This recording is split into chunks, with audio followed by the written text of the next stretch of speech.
Morning, আপনারা কেমন আছেন? আশা করি আপনারা ভালো আছেন, আমিও ভালো আছি। আজকে শনিবার সকাল 7টা থেকে আমি আবার ভিডিওটা শুরু করেছি। আর সকালবেলায় মেয়ে ঘুম থেকে উঠেই মেয়েকে রেডি করেছি, মেয়েকে রেডি করে স্কুল দিয়ে এসেছি। স্কুল থেকে দিয়ে এসেই আমি জিরের ভিজানো জিরের জলটা তৈরি করছি। আর প্রত্যেক দিন সকালবেলায় মেয়েকে ঘুম থেকে উঠেই রেডি করে আগে দিয়ে আসি। মেয়ে যেহেতু ছোট, রেডি করতে একটু সময় লাগে, দিয়ে আসি। দিয়ে এসে তারপরে আমি 1 কাপ জল নিয়ে বসে যাই খাওয়ার জন্য। তো আজকেও রেডি করেছি, রেডি করে এদিকে ছেলের ভাতটাও তার সঙ্গে বসিয়ে দিয়েছি, দিয়ে আমি একটু জিরে ভেজানো জল খেতে বসে গেছি।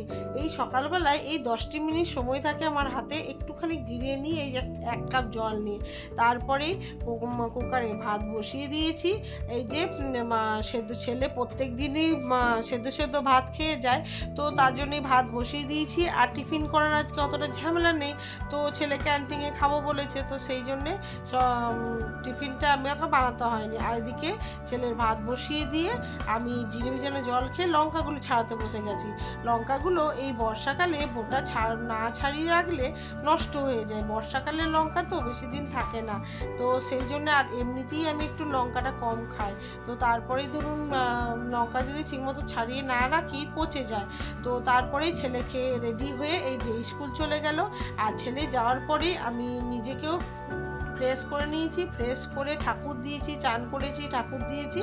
দিয়ে এই যে মুদির মালগুলো নিয়ে এসেছিলাম সেগুলো ভরতে বসে গেছি। আর যেহেতু মাসের শেষ, তো মাসের শেষে আমি যে দোকান যেগুলো শেষ হয়ে গেছিলো, কোটোতে দেখলাম একদমই শেষ, আনতে হবে, সেগুলোকে আমি আগে দোকান করতে করতে ভরে নিয়েছি। ভরে নিয়ে আর এদিকে রান্নাও করে নিয়েছি, বসিয়ে দিয়েছি রান্না। এদিকে রান্না মোটামুটি হয়ে গেছে, শুধু রাতেকার রান্না করব ধোকার ডালনা, তাই সেটাকে রেডি করছি, কেননা এটা সেট হতে টাইম লাগে। আর আজকে রান্না করেছি ভাত, সাম্বার, মোচার তরকারি, আর কারকোল ভাজা আর ছাতু। শনিবার যেহেতু নিরামিষ খায়, তো নিরামিষের দিন আমার ছেলে ছাতু খেতে এত ভালোবাসে, তো প্রত্যেক দিন ছাতুটাই বেশি হয়। তারপরে অনেকটা সময় পার হয়ে গেছে, এই যে সন্ধে দিচ্ছি। আজকে আমি সময় পেয়েছি তাই আমি সন্ধে দিচ্ছি, ছেলে যেহেতু টিউশনি গেছে, তো আমি সন্ধে দেওয়ার পরে ঠাকুরের বাসনগুলোকে তুলে রেখে জায়গাটা মুছে রাখি, তাহলে না সকালবেলায় আমার সুবিধা হয় ঠাকুর দিতে। তারপরে এই যে চা বিস্কুট নিয়ে বসে গেছি। আর আমার মেয়ে স্কুলের হোমওয়ার্ক দিয়েছে, তো সেটাই বসে বসে করবে বলে বলছিল, মা করিয়ে দাও। তাই বললাম তুই আমার পাশে বস, আমি তোকে দেখিয়ে দিচ্ছি। আর মেয়েটা কি বলুন তো, টিভির নেশা হয়েছে, তো টিভিতে দেখবে করে তাড়াতাড়ি করে হোমওয়ার্কগুলো করে নেবে, তা করবে, সেই জন্যই বায়না করছে। তো মেয়েকে চা খেতে খেতে মেয়েকে হোমওয়ার্কগুলো করিয়ে দিচ্ছি।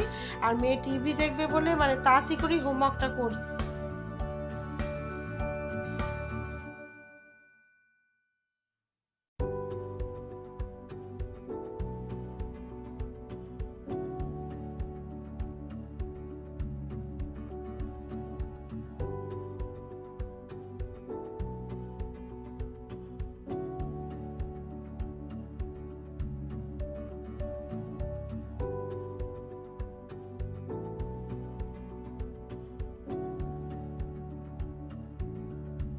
যেহেতু মেয়ের মাথা ধুয়ে ভালো করে শ্যাম্পু করে দিয়েছিলাম, তো সেই জন্য চুলটা ভিজেছিল, তো চুলটা একটু বেলা করেই চান করেছে, তো চুলটা খোলাই ছিল। তার জন্যই মেয়ে পড়াশোনা করার পরে টিভি দেখবে বললো, তো আমি বললাম আয় চুলটা বেঁধে দিই, তারপরে তুই পড়া করবি। তো তার জন্যই দেখুন চুলটা আমি বেঁধে দিয়েছি, আর চুলটা মেয়েটা ভিডিওতে দেখাচ্ছে। আর তারপরেই রান্নাঘরে চলে এসেছি। রান্নাঘরে এই যে পরোটা করব। আমাদের ঘরে শুক্র শনিবার মানেই কিন্তু তেলে ভাজার জিনিস, তো যেহেতু রাতে লুচিটা খাবো না, তো সেই জন্য পরোটা করব। আমার ছেলে মেয়ে শুক্রবার শনিবার কিছুতেই রুটি খেতে চায় না, চায় সবসময় যেন পরোটা খায়।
তো রাতে রান্না হয়ে গেছে পরোটা, তালের ফুলুরি, দিনেকার মোচার তরকারি, আর এই যে এই মটর ডাল, ছোলার ডালের ধোগলা। রাতে আজকে এই রান্না করেছি, সিম্পল রেসিপি, নিরামিষ যেহেতু। আর মিষ্টিটা আমরা অতটা খাওয়া পছন্দ করি না, তাই মিষ্টিটা কিনিও কম। তো খাওয়া দাওয়ার পরে এই যে বাসনগুলো, আমার রান্নাঘরটা খুব ছোট, তো বাসন ওই জন্য বেসিনে রাখি না, গামলাতে করে বাইরে কুয়োর পাড়ে নামিয়ে দিই। প্রত্যেক দিনই আমার এই কাজ থাকে, বাসন বার করে দেওয়া, রান্নাঘর পোছা, পরিষ্কার করা, এই সারাদিন আমার রাতে কাজ থাকে। তো সমস্ত কাজ করে নিয়ে তারপরে আমি নিজেকে ফ্রেশ করি। আর এই যে যদি রাতে বাসনগুলো না বার করে দিই না, আর গ্যাসটা না মুছি, তাহলে আরশোলার এত উৎপাত হয়। তো তারপরেই সব নিজেকে ফ্রেশ করতে বসে গেছি, নিজেকে ফ্রেশ করছি। তো মুখে প্রত্যেক দিনই ফেস ওয়াশ দিয়ে মুখ ধুয়ে অ্যালোভেরা জেল লাগায়। তো চলুন ভিডিওটা এখানেই এন্ড করছি। ভালো লাগলে like, share, comment and subscribe করে দেবেন। আর সকল বন্ধুদের জানাই সবাই ভালো থাকবেন, সুস্থ থাকবেন, আর অল টাইম হাসি খুশি থাকবেন। আর গুড নাইট, টাটা। আর আমি নিজেকে একটু ফ্রেশ করে নিয়ে নাইটিটা ছেড়ে নতুন কাঁচা নাইটি পরবো। প্রত্যেক দিন রাতে যা কাজ থাকে আজকে আমি সেটাই করছি। তো এখানেই শেষ করছি ভিডিওটা, টাটা, গুড নাইট।